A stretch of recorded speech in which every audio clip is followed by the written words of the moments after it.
Doctor, I'm a Time Lord. I'm from the planet Gallifrey in the constellation of Kasterborous. I hope the ears are a bit less conspicuous this time. You might be a doctor, but I am.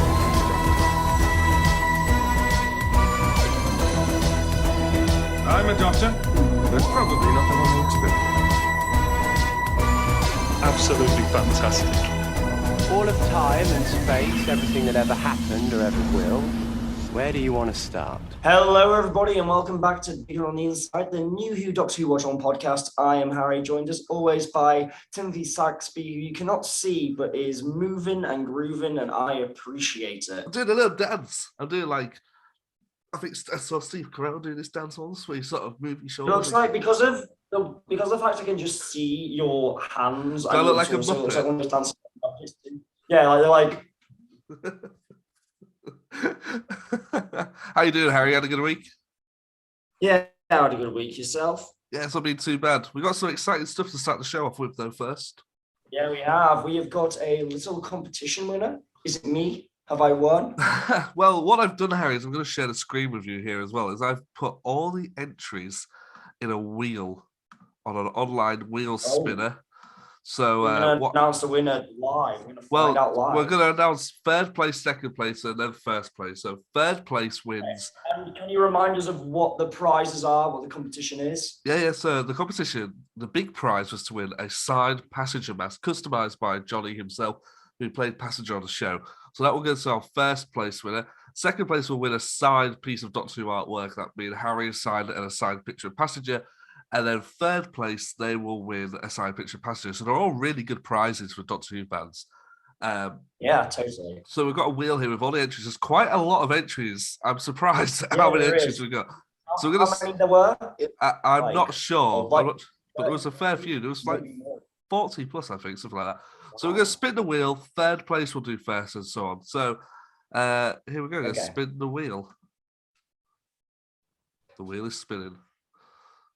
It's spinning. Who's it going to pick on? This is for third place. Harry, you can read the winner when it appears on the screen in the big letters. It is Mr. Pogman. Yeah, well done, Mr. Pogman. You have won a signed picture of Passenger. So you are removed from the wheel. And we will now spin for second place. This is for a signed piece of Doctor Who artwork and a signed picture of Passenger. The wheel is spinning. Oh, it's spinning. And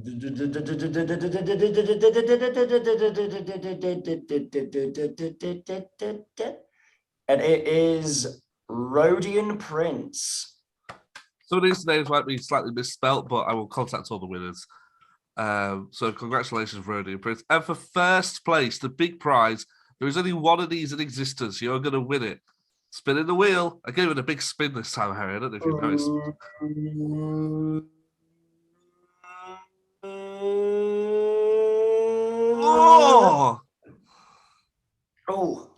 It is Time Lord Samuel Liddell. Well done, Samuel. You have won that amazing prize. Maybe you aren't listening to the podcast. I know. Lucky guy. I imagine we've got several entries from people who don't listen to the podcast. So everybody will be contacted in due course. Well, congratulations. But wait, there's more. Tim is going to drive to your house personally, Samuel. He's gonna bring he's gonna turn himself into the character of Passenger, and he's gonna put you inside his passenger prison. That's the real prize. Sounds horrible. Yeah, just write it down. That's the real prize, right? Do you know what we should have done, Harry? Is before we removed them from the list, is write down who the winners were. Can you remember who won first and second place? Who came? Rhodian Prince won second place, and Mr. Pogman won third place. Rhodian Prince. And it's like Mr. Pog _man, I believe. There we go. Okay, so those guys will be contacted during the week. Maybe if you listen to this, send me a message on Instagram, on the Big on the Inside Instagram page, and we can talk there. But Harry, should we go back on with the rest of the show? Yeah, we have quite a bit of news this week. Yeah, quite a bit. Yeah, so I'll start with the first bit of Doctor Who news, which is that we have a trailer for the Sea Devils. At last. It was getting a bit close. Yeah. I thought with something like this, they might have given us a teaser trailer online before an actual TV trailer. Something just to keep the fans excited for a little bit longer. But it just seems we're getting a one trailer at the moment. That's fine. If we know what it is, we get the vibe of what it's going to be about. Yeah. Sea Devils, Pirate Dan, Treasure, What big do you old think? ghost ship. It looks good. It looks very exciting. Yeah, I wasn't expecting something on the scale of that ship. I hope we get to. I don't know if that's like where the whole episode is going to take place on, or if that's like just like a big recurring set piece or something. But Yeah. I'm excited now. Swashbuckling adventures, Pirates of the Caribbean vibes. I know that one of your concerns was how the Sea Devils would look in motion. We only saw a little bit. Look great. Yeah. Honestly. Yeah. Yeah. I don't have any concerns about the Sea Devils now. I think they're one of the best looking revivals of a classic monster we've had. Cool beans. Anything that stood out for you in the trailer? I think we see the Doctor on a rope, swinging on a rope. Pirate Dan. We have Pirate Dan. Pirate Dan. Do you think there's His frilly shirt. The swashbuckling adventures of Pirate Dan, imagine. Wouldn't it be great? Yeah, it's a really good trailer, but there isn't really much to dissect from it, really. No, it's kind of, I feel like it's going to do what it says on the tin, and if there's any more substance, then that's a bonus, isn't it? Yeah, I do think it's one of those, well, this is the additional episode, isn't it? I feel like I think whatever the centenary is, was originally going to be, that was already filmed and was already going to be the final episode anyway. And this is sort of the add-on to sort of get to the centenary when the BBC asked for that additional episode. They've sort of they've made the centenary, if that makes sense. Yeah, that makes sense. Yeah, so I can't wait for that episode to actually get named so we don't have to call it the centenary anymore. I feel like we'll get a name in the we'll get like a 10-second teaser at the end of the Sea Devils. We will. And we'll find out the name then. Yeah, or they'll be shown the next time and they'll announce the name shortly after. Yeah, that's true. Harold, do we have any more news? No, that's all the news. Okay, well, it's goodbye from me. Goodbye, everybody. And Harry, do you want to say goodbye as well? No. Okay, I kid. I jest. I'm making a silly goof. Mandip Gill has made some comments on her final appearance and how it will apparently leave fans in tears. She's going to come around and kick you all in the balls. Ooh, that would sting. What she said, Harry? She promised an exciting and emotional exit for the character. I think just like me, just like my character, there'll be a lot of tears, but I loved where it ended up. I think it was the right thing. It's exciting. There's a lot of emotion. And I think they'll be not pleasantly surprised, but I think they'll realize that's exactly where it should be going. Yaz is gonna die. Is that where it's been going? I think that's the implication, isn't it? I think she has been the longest serving New Who companion, and it's been very well written. I haven't got bored of her at all. So I feel like the right thing to do is for her to die. In a horrible way. I don't know what her life is after this.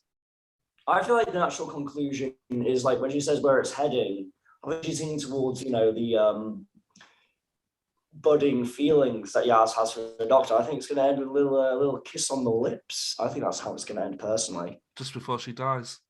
I think she's going to die, I tell you. Why do you think she's going to die? Why? I think because I don't know. She's so invested in that life, isn't she? I think more than any other Doctor Who companion. She doesn't have anything to go back to, really. She doesn't really keep in contact with her family. She doesn't really seem to care about them much. Her job's gone. She only really seems to live in the TARDIS, and that's all she really seems to want to do. So it's a character I don't think who would adapt very well back into everyday life. But then wouldn't that be just more compelling that they therefore have to return to that life? And they have to find a way, or they have to learn to accept that they won't be with the Doctor anymore? Do you not think that? Harold, I bet you like a crisp £10 note that Yasmin Khan will die. Do I have to bet anything in return? Your career. My career? Your career as a podcaster or as an actor? You pick. But I'm obviously going to pick podcaster though, Tim, because Bastard. that pays. Damn it. Sorry. Any more news, Harry? What's next? Next up, we've got Steven Moffat Who? talking about his thoughts on Steve Moffat. Sorry, yeah, Steve Moffat. Yeah, Steve. Steve gives his thoughts on all the comments about Doctor Who becoming more Marvel MCU-esque. Yeah. I think Steven Moffat sounds like Ringo Starr as well. Oh, does he really? Yeah, a lot. Well, yeah. Even though he's Scottish. When asked about it, this is what Steve said then. Isn't Marvel just like Doctor Who? Doctor Who's been doing that for a very, very long time, especially since Russell brought it back, but arguably a lot before that. It's been very human-driven. I don't know what more Marvel means. I would hope it means more money, and I think that would be good. More Marvel in that sense. But I'm not sure how much more Marvel it could get. I'm not sure they got it the right way around. Ooh. Well, obviously, Marvel means So basically, expanded, doesn't it? But yeah, and he's got a point, you know. Doctor Who already has a big expanded universe, and with the RTD era, there was already a 3 shows on the trot, and so with characters and crossing over and such. So in that sense, yeah, maybe we've already kind of seen what more MCU style Doctor Who is because we've already experienced it. And maybe, so, I mean, I don't know, when they say more MCU for Doctor Who, I'm anticipating just a load more spin-offs, maybe a bunch of like mini-series in a style similar to the Disney Plus shows. That's what it is in my mind. I don't imagine we go as far as getting like theatrical releases or like more cinematic. But I don't know. It is a very general statement where it could be interpreted in a lot of ways. And I feel like maybe we've taken it for granted in a sense what more Marvel means. I don't know. Yeah. I think more money would be good. Harry, where have you gone? Your webcam's disappeared. Oh, I turned it off because I got a notification saying low system resources may affect my audio quality. Oh, fair enough. Okay, I'll turn mine off as well because it looks like I'm talking to myself. But yeah, I agree with you.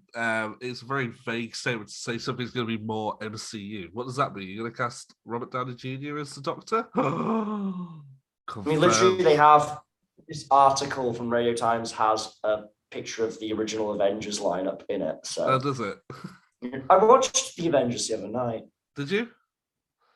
Yeah. Does it hold up?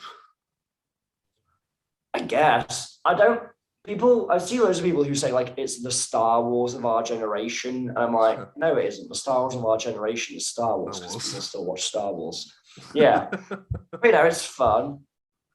It's longer than I remember. I didn't realize it was 2.5 hours. Is it wow? Is it really?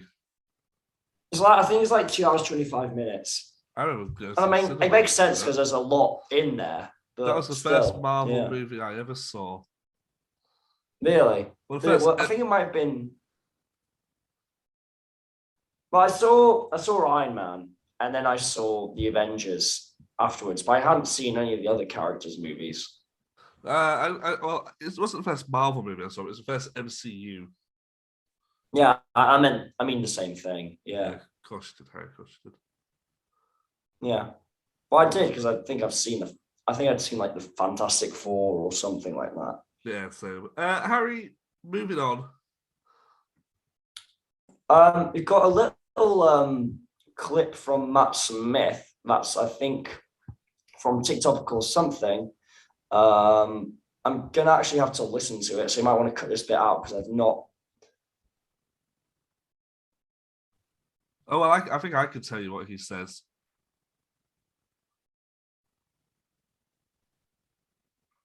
Harry, everybody's listening to the clip. He's listening to the clip right this second, and I'm just going to feel for a little bit while this is this short 15-second clip about Matt Smith explaining why he would like to return to Doctor Who. And then in a second, Harry's going to return, and he's going to read that quote directly back to us. I think he says the Doctor is the greatest. Are you back, Harry? Yeah. What did he say?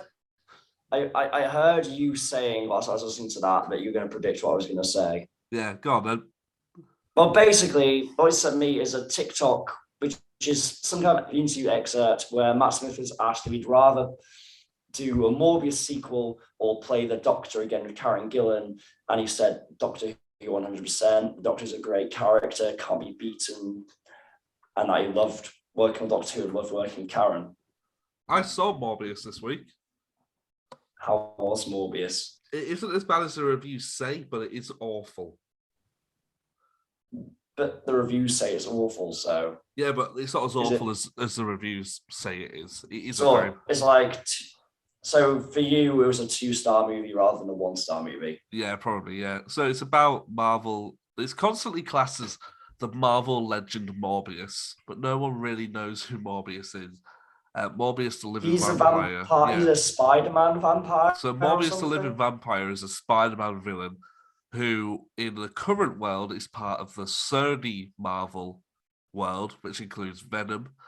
There are references to Spider-Man in the trailer, all cut out of the movie.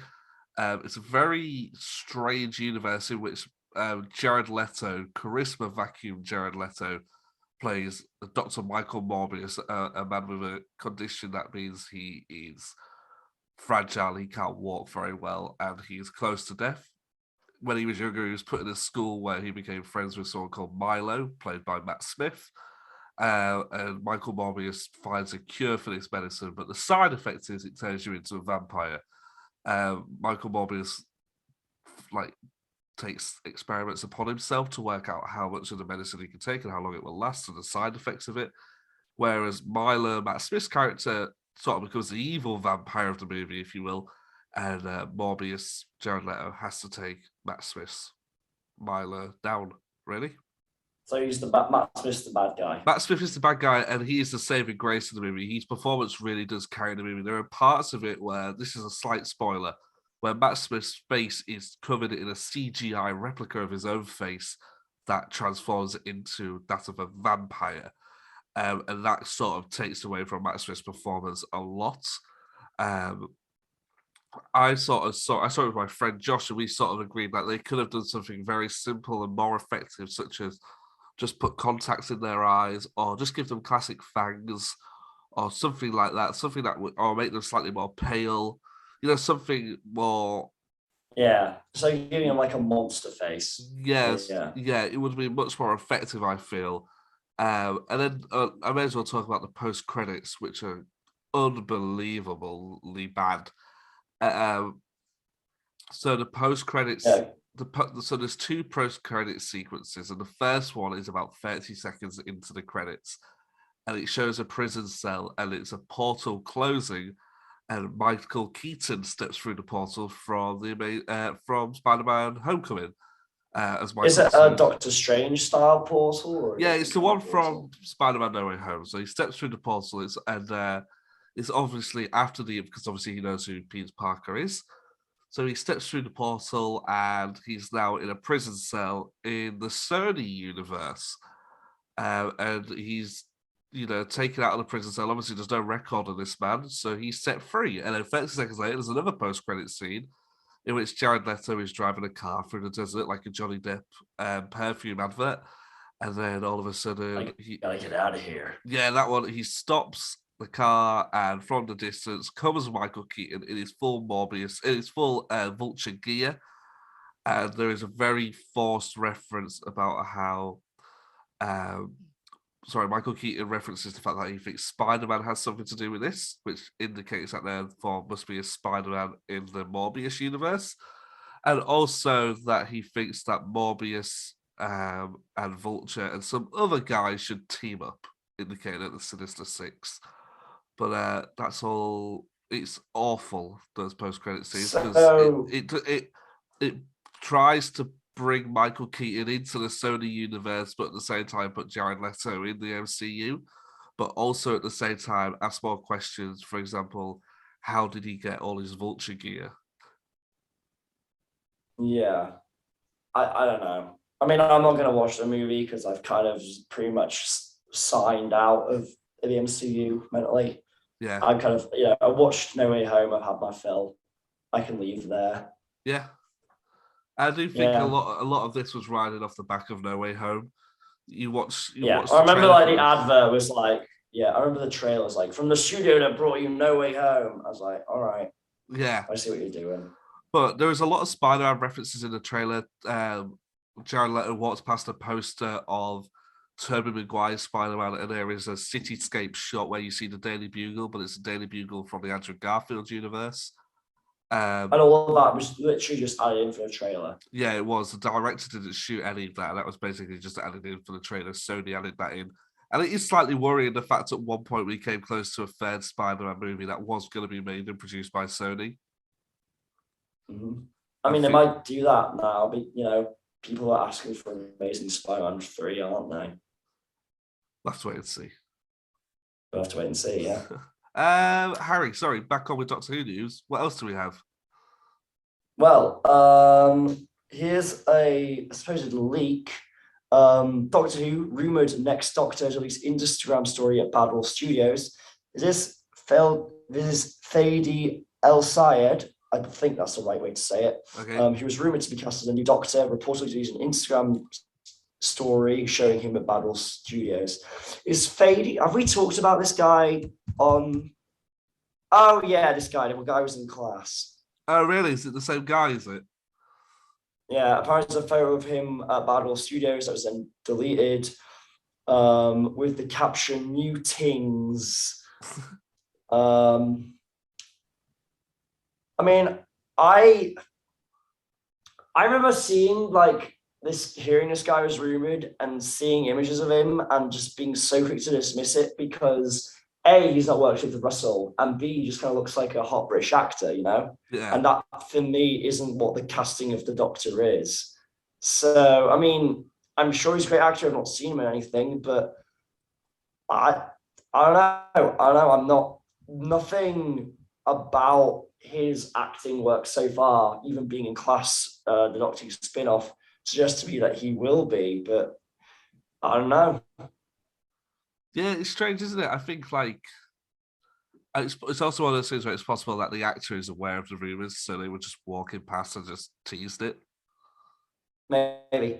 And also, I feel he would be aware of it. Also, I kind of feel if he was cast as a new Doctor in discussions, he would know that you have to keep your mouth shut about that stuff. He would know it's super confidential. So I feel like he wouldn't have even thought to post something like that if it was the case. So maybe he'll be in the show, but maybe not as the Doctor. Because I feel like somebody cast as the Doctor would have been told by the BBC, by Russell Stuff repeatedly, you can't give anything away that you're involved in this in any capacity, Yeah. Everyone knows that Badwell Studios is producing next series of Doctor Who, so I don't know. I feel like it's almost like too much of a giveaway for it to be true.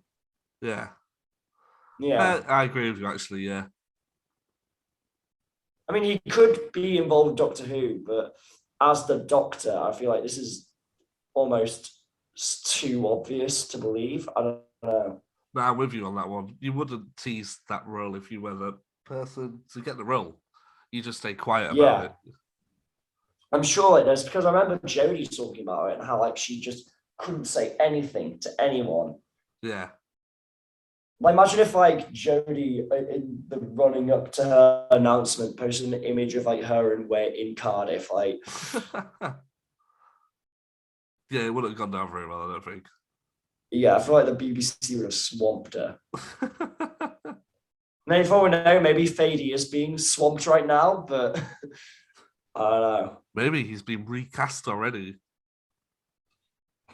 I mean, that would be brutal, but no, that wouldn't happen. That wouldn't happen. Would it? No. I would have thought so. I don't think the BBC are that stingent about leaks. No, I don't know. We'll have to wait and see. I don't think it is going to be him. Yeah. No, I don't think so. I'd be very surprised. On to our next. I'd be very surprised if it went back to being a dude. That's all I'll say. Do you think it's going to be Lydia? I hope it's Lydia. I think I'd be happy with Lydia or Amari. I'd be backing either of them. So have you got off the idea of Ollie then? I kind of have, yeah.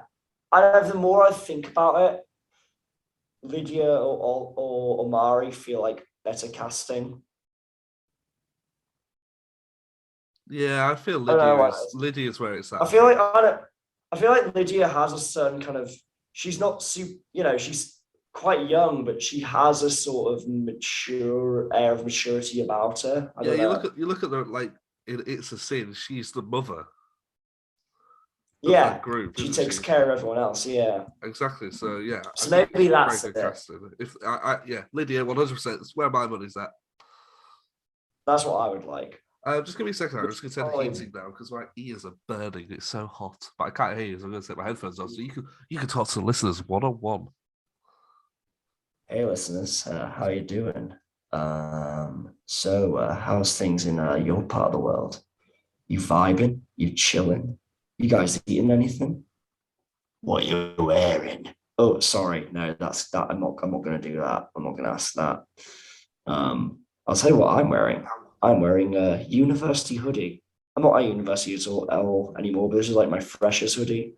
My not enlisted. That's like to sound quite military. But like when I enrolled in the uni, I got sent this hoodie. So I've had this for 4 years now, coming on to 5 years actually. Yeah. I'm also wearing tracksuit bottoms because I was at work today. And so I don't really dress up for that. Tim, are you back yet? I don't think Tim's back yet. Wow. I'm just going to rattle on. I wonder if Tim's going to cut any of this. No, I'm not. Oh, Jesus. Sorry, pardon my language. How long have you been back? I literally put my headphones on. I heard you say, I wonder if Tim's going to cut any of this. Oh, right. Okay, so you didn't hear anything I was saying before that point? No, the answer is no, I won't cut it, and I never do. Oh, happy listening. Are we ready for the last bit of Doctor Who news? Whatever. Well, for this episode. Go on then.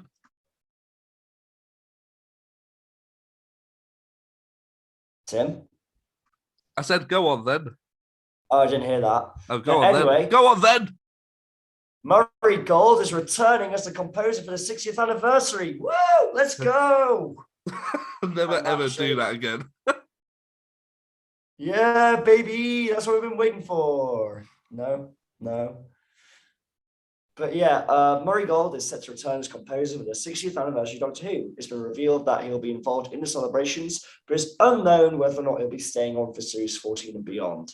Apparently, details regarding the 60th anniversary celebrations are said to be coming over the next few weeks. Oh, exciting. But yeah, needless to say, we've spoken. Tim, this is an April Fool's. Is it actually? Tim. Yes. The top comment is from the Facebook page saying it's an April Fool's. Guys, I'm so sorry. I'm so sorry. Tim, it was posted on the 1st of April. So 4 days later, we fell for it. You fell for it. You read it out. Yeah, but I thought you checked this stuff. I probably found it after the 1st of April. I've only found it yesterday. Did you not see the posters on the 1st of April? All right, we're moving on. Imagine, can I just say, right? As of next week is our final episode in this current format, which is a Doctor Who-based podcast. Imagine if that was the final piece of news that we left our listeners on.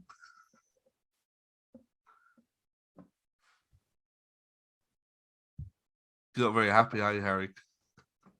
I'm not. I'm fuming. I want to talk about Jim Carrey. Go on, let's talk about Jim Carrey. Jim Carrey is rumored to be the 14th Doctor. No. We're on to our non-Doctor Who news. Jim Carrey revealed in an interview recently that he's planning to retire from acting after Sonic the Hedgehog 2. I shouldn't laugh. I shouldn't laugh. Apparently, it's really fun. It's just weird to read. Sonic the Hedgehog 2 starring Jim Carrey. I never thought we'd live in a world where that was a thing. Are you moving your microphone, Harold?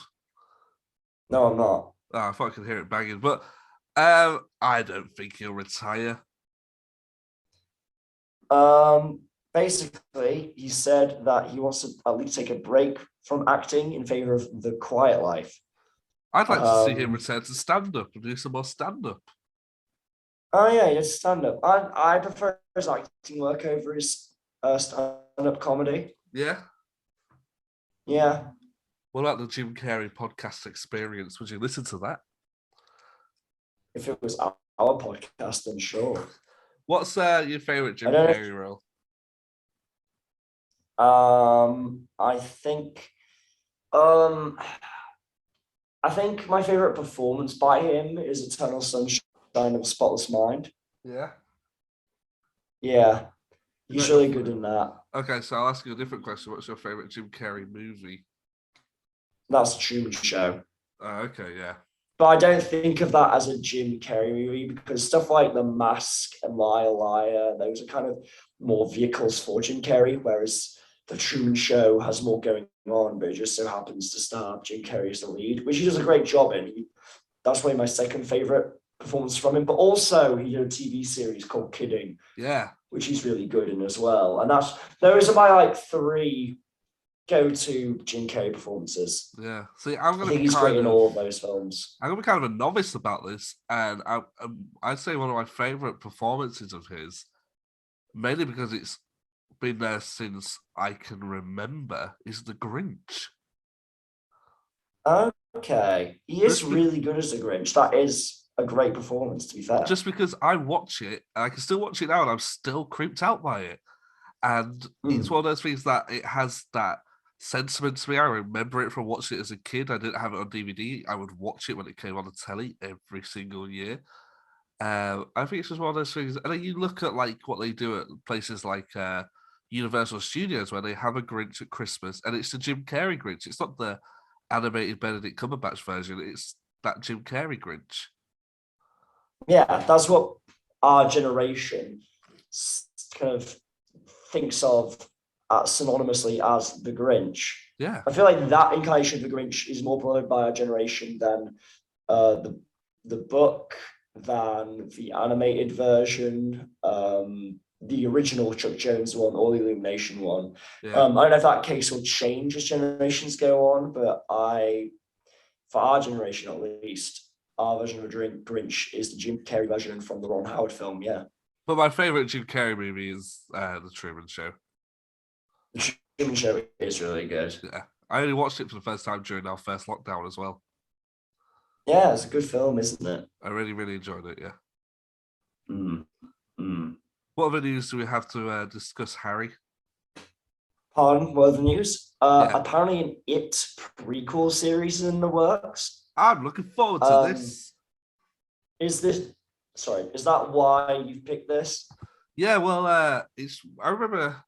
Okay, so I have this really weird relationship with the It movies, which is I absolutely detest them. I think they're rubbish movies. I don't think they're very well done. Right. I think they're really well directed, but the story is just so boring and they're not very scary. But there's a really interesting concept in the movies, and they touch on it so often, but they never dive into it. And I think that's the history of Pennywise. That's much more interesting to me. Like in the first movie, they go through all these old books and they see Pennywise in Victorian times and Edwardian times, and all these different versions of Pennywise the Clown throughout history. And that is so much more interesting to me than just watching a group of kids do a Stranger Things on a clown. Okay. Yeah. So are you hoping this series will just follow Pennywise over the years, 30 years? Yeah, well, I don't know if you've seen chapter 2, but there's like hardly any Pennywise in it. Although this article says the series called Welcome to Derry will begin in the 1960s and then just lead up to the events of It Part 1. So sure, that's only like a 20-year time span, isn't it? It is, but then you get some cool decade stuff in there, don't you? So it should be fun. But yeah, I would rather see it with it being like Pennywise in like the 40s and the 18th century and stuff like that, like with the plague and stuff like that. That would be really fun. Yeah, but that doesn't sound like that's what this series is. Yeah, but there's still. I just feel like some So- more Pennywise stuff is good anyway. I feel like the last 8 movie especially was just like so Pennywise. Like I think. Have you seen Toy Story 4? This is a very strange comparison, but have you seen Toy Story 4? Yeah, And I like Toy Story 4. Buzz Lightyear is not really in that movie.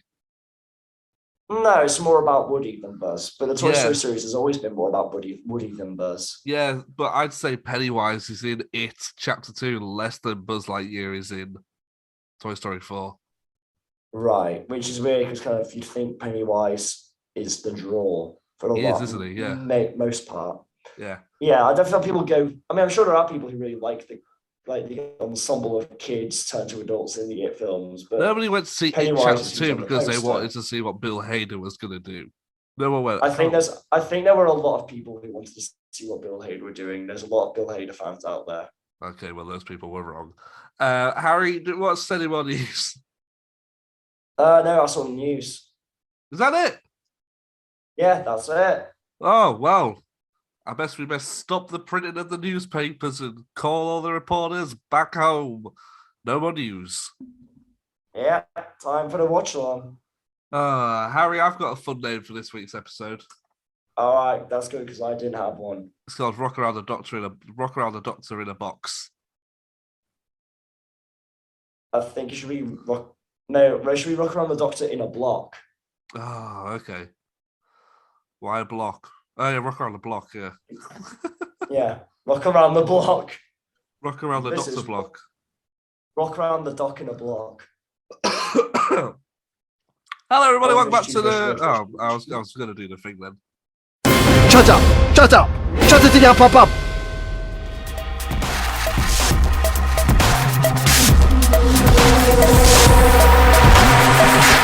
What's the point in having you all?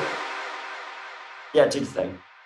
Hello, everybody. Welcome back to the Big on the Inside of the New Who Doctor Who Watch Along podcast. This is the watch along bit of the podcast where we watch the episode of Doctor Who. Harry, what's this week's episode called? Rock Around the Dock in a Block by Steve. Steve. Harry, Yeah. Vincent Van Gogh is back. Yeah, for one scene. Sorry, Harry, what did you think of this episode? It was pretty good. I've like with a lot of these kind of 2-part finales or just 2-part episodes, the first part sets a lot of stuff up. And it's really the second part that really sees them through. But obviously we always do the finales if they're multiple parters as their separate parts. Yeah. Yeah. I really enjoyed But this. yeah, did you? Yeah. I thought it was really good fun. And it's what I was more in this series had been about. I always remembered that Series 5 had a really strong finale, one of the strongest finales of the show. I think I'm going to say now that I prefer next week's episode, The Big Bang, the finale to this, but that's usually how I go with these finales. Yeah. But there's a lot of good qualities in this. It kind of concludes and introduces a lot of kind of cool concepts. The stakes are really high and it's exciting, adrenaline fueled. Reminds me of the 11th Hour in a lot of sense in that way. I feel like it's pretty much on par with the 11th Hour for me.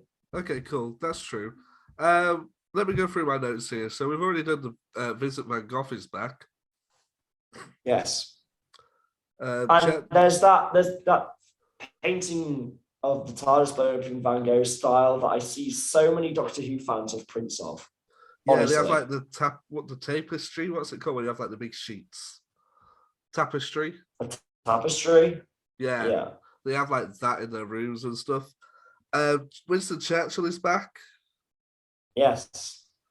River Song It's is kind of back. it's kind of a roll call of everyone we've seen in this series so far. Rory Williams is back. Yeah. As a robot. Who's a River Roman. Song has magic kisses. It's like I'm understanding she had some kind of like hallucinogenic lipstick. Okay. So we've had Sonic lipstick. Yeah, it's in not the Sarah magic. Jane Adventures, and now we've got Hallucinogenic. many black mind wiping lipstick. Well, no, it's hallucinogenic, Oh, so it okay. makes you like see hallucinations. Oh, okay. With the future queen from the beast underneath his back. Oh yeah, she is. Yep. Yeah, everybody's here. Captain Jack's vortex manipulator is back. Mm-hmm. Uh, who else is back? Oh, Do you the think that was an Cybermen. Yeah, the Cybermen, the Daleks, the Sontarans. The Cybermen and the Sontarans weren't even in this series before now, were they? No, No. crazy times. They're still rocking. Do you find it weird seeing them in their Russell T Davis era designs I do. under kind of Moffat studio lighting I do. conditions? It's Yeah. very strange. Yeah, doesn't look right. Mhm. Yeah, it makes. I'm more used to it for the RTD era Daleks. That's just because they haven't really updated the Daleks since 2005. Yeah. What was you going to say there about Captain Jack? I was saying that. Do you think that was a including the vortex manipulator? Do you think that was a deliberate kind of callback to the Empty Child, where the vortex manipulator later first appeared, and which was obviously Moffat's first story? Well, they say it's off the wrist of a handsome time agent, don't they? Yeah. So it's very. So it's a deliberate It is reference Jack. to the character. Yeah. Yeah. Yeah. What else do we have here? Amy. Oh, then we cut back to Taliesin. Amy Pond. Do you remember her? The companion. She's been in some of these episodes. A few. Yeah. A handful. Yeah. Yeah. She's got a wedding ring in her hand, and she's looking at it. Yeah. Like how the last episode ended. Yeah. And she thinks. I think that she thinks the Doctor's going to propose to her. Do you think so? Because later in the episode, I feel like. What did you say? Later in the episode, she says, "Who you going to propose to?" Oh, so she thinks it's the Doctor's. Yeah. Yeah, possibly. Yeah.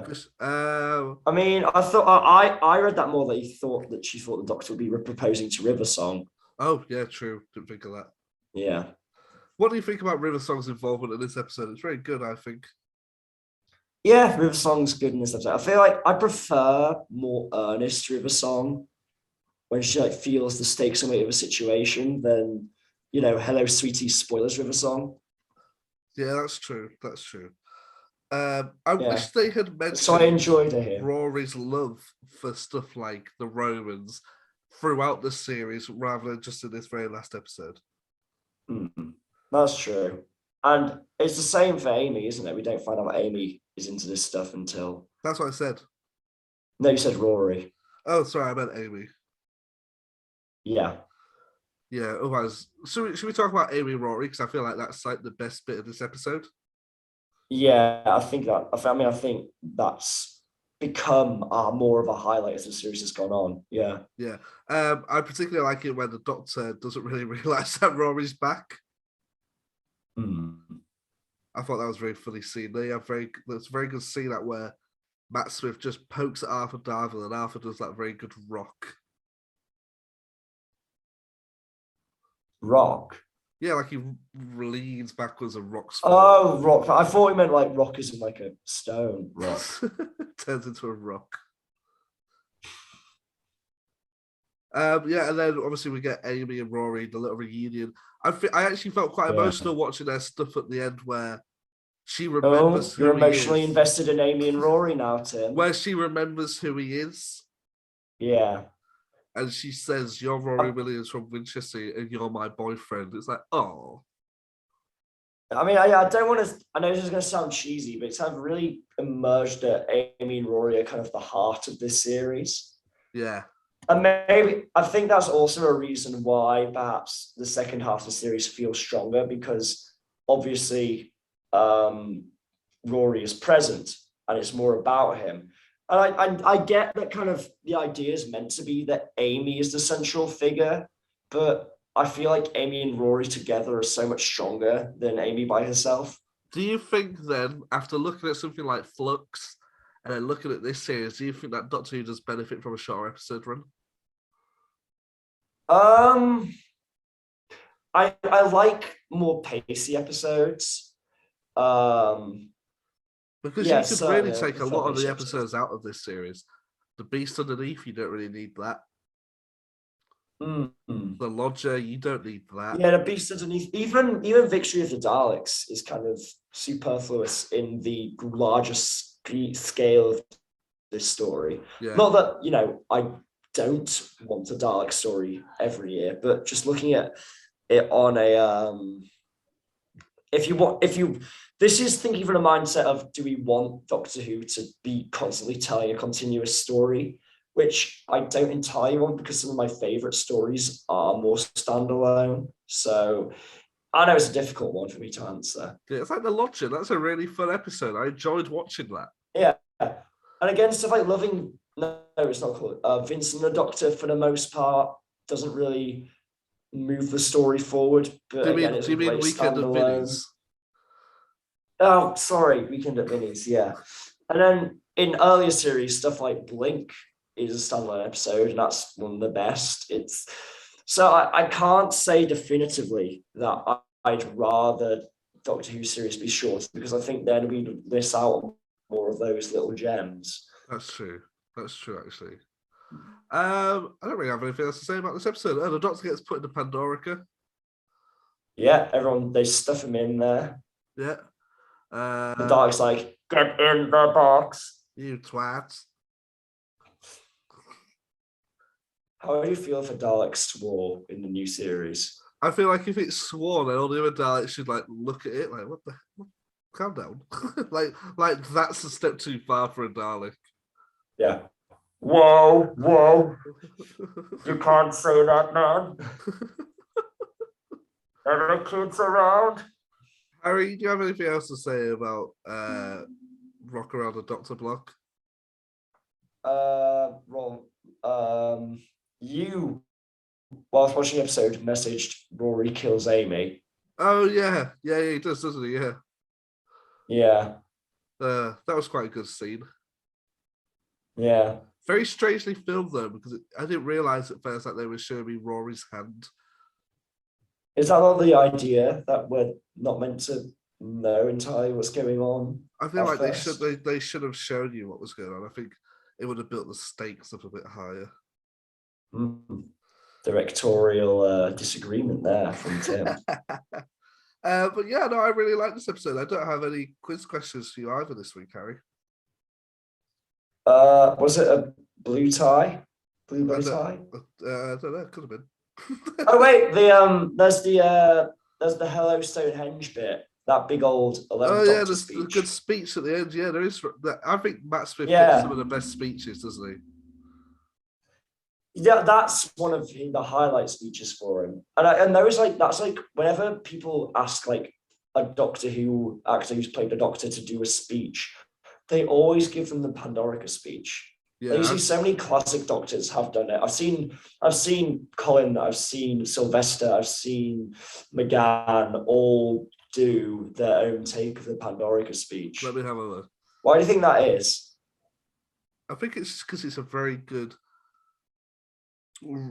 It's not. I don't look at it as more as a speech. It's more of a victory thing, isn't it? It is very Churchill-esque, I think. Yeah, it's almost kind of.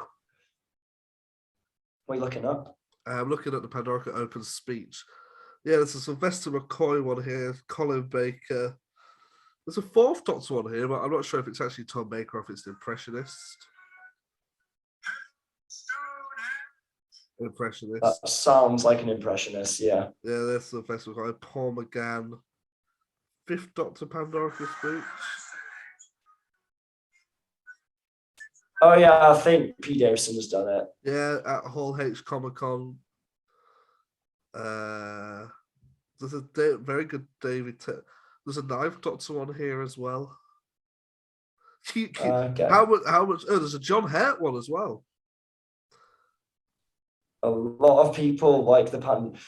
It's a very popular speech, yeah. Yeah, there's the. I guess people think of it as this kind of quintessential Doctor speech that kind of sums him. Or it just carries a lot of gravitas, doesn't it? Yeah, it's just a speech where a Doctor very confidently takes ownership of who he is and what he's accomplished and what he means to people, specifically his enemies. Yeah. Shall I play you what the Knife Doctor version sounds like. I think that might be quite interesting to listen I to. don't know how well I'll be able to hear it, We can but try. sure. This is an advert for delivery.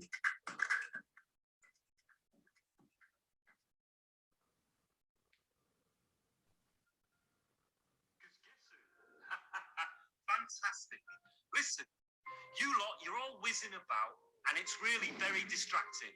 So could you just stay still a minute? Because I am That's a good Ninth talking. Doctor.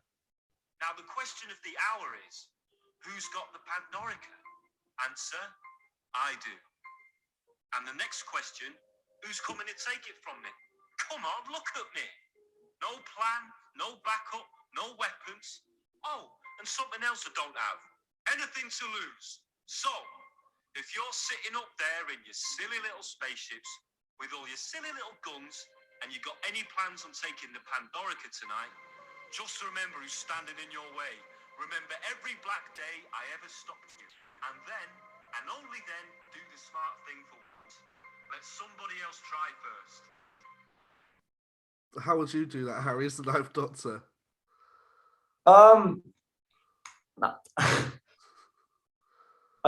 Hello, Stonehenge. It's me. I'm the Doctor. You've been that distracting. Fish and chips and mushy peas. But no, in all seriousness, that was a very good. Who was that by? Pete Walsh. But that's a very good Ninth Doctor impersonation. Like, it sounded very close to the Ninth Doctor.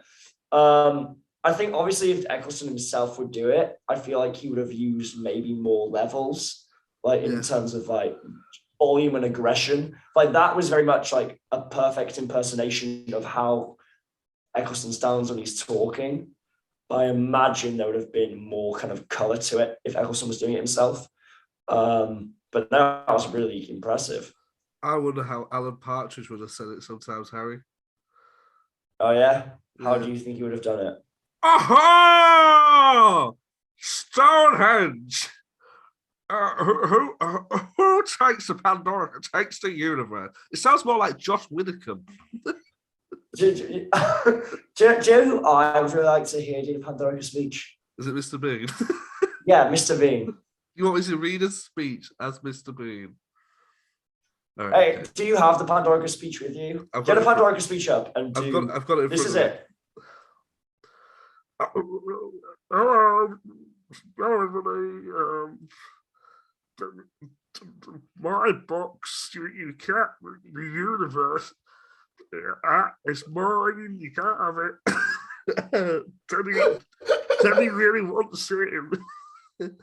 You settle down.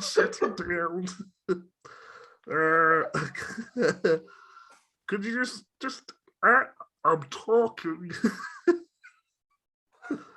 Quite a long speech. I think you need to do a whole separate video of just Mr. Bean doing the Pandorica speech. Come on, look at me. No plan, no backup, no weapon, whatever.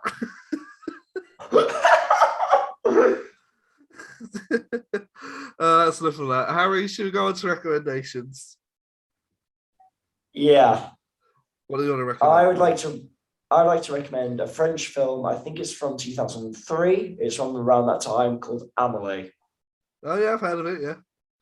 Yeah, it's on Netflix. It's just a really lovely film. It's quite quirky. If you like Wes Anderson, it's sort of evocative of that in certain areas, but it's definitely its own thing. It's a beautiful looking film. The score is great. The acting is great. It's just a really charming, lovely little film. I'll tell you what's very similar to. It's very similar to the Paddington films. Okay. It's you know, it's not for families, it's not for kids. There's like sexual content and stuff, but just like Paddington. It feels very. I said it's not for kids, but honestly, it's like if you like that sort of tone of film, you'll really like Amelie. It's a really good film. Cool beans. It's one of the best films I've seen in a while. It's great. Yeah. Nice one. I'm gonna recommend.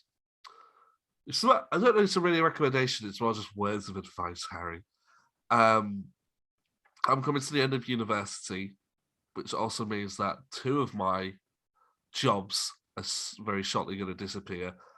I'm currently looking at the prospects of moving to York University, so I can be even closer to you. And basically, what I just want to recommend is just embracing stuff. I'm very nervous and apprehensive about everything that's happening. I don't particularly want universities to end, and I'm quite scared about leaving Hull. But I feel like it's all very exciting at the same time. So I don't really know if there's something to recommend within that. But I guess sort of just don't let, like, I feel like it would be very easy for me to stay here and settle down and, you know, be overly comfortable, but I wouldn't be able to achieve what I want to try and achieve. Yeah, do you know totally. what I'm trying to say? So I feel like sometimes you've just got to take. I feel like for me, what I'm about to do in the next couple of months is going to be a bigger leap than actually going to university in the first place. Yeah, moving away from home. Yeah. How did you find that? I'm not gonna lie, I had a lot of anxiety about it. Like, I wasn't sure whether I was ready for it or not. And obviously not to even mention the financial side of things. Paying rent. But I'm so glad. I'm so glad because honestly,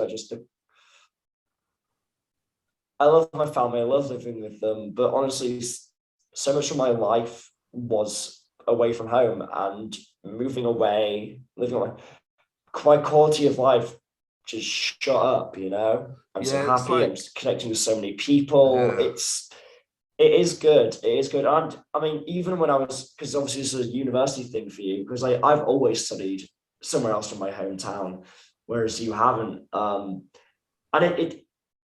it's really nice. It's really nice to kind of embrace a new city and take everything in and be away from home, because I feel like by even if it's just for a year, like removing yourself from what you've been familiar with for your whole life, you kind of start to understand yourself in kind of a new context. Like, here's who I am, like detached from the things I grew up with and the people I grew up with. I'm still my own person. I'm still all these things, and you discover more who you are. And it doesn't take away from who you were, and maybe it changes you, maybe it's just more self-actualization, but it just kind of like affirms for you, kind of like, okay, this is the person I am, this is what I'm interested in. And then you like meet, I mean, I know you've met loads of new people going to university anyway, but kind of meeting different people and finding things you connect with them who you might not have connected with otherwise. It's a great experience of self-discovery. I think you definitely won't regret it. That's really reassuring to hear. And also, I feel like with the podcast isn't going away, we're still keeping it. We'll talk about a bit more about that next week. But I also feel like having that there is a nice little backbone as well. Sort of know that I can still jump on Teams and totally insult you on a weekly basis. Oh, hell yeah. So that was it, really. This is the second to last time we're ever going to do a watch along. Next week is the final time. Well, no, we will come back. I'm sure we will feel the urge to come back. Watch episodes of Doctor Who. Yeah. Obviously, when new episodes come out, we'll watch those, especially with the Russell T Davies era. Exactly. Coming up. But I feel like it would be fun to maybe do some movies and some TV shows and like random bits and bobs. Like the other day, I sent you that clip of a Chuckle Brothers clip, and it was hilarious. Yeah, and I was like, I'd love to just talk about an episode of the Chuckle Brothers. Okay. So maybe you'll get some random stuff like that. But for now, for one last time before next week, it's goodbye from me. So bye, everybody. Harry, do you want to say goodbye? Bye-bye.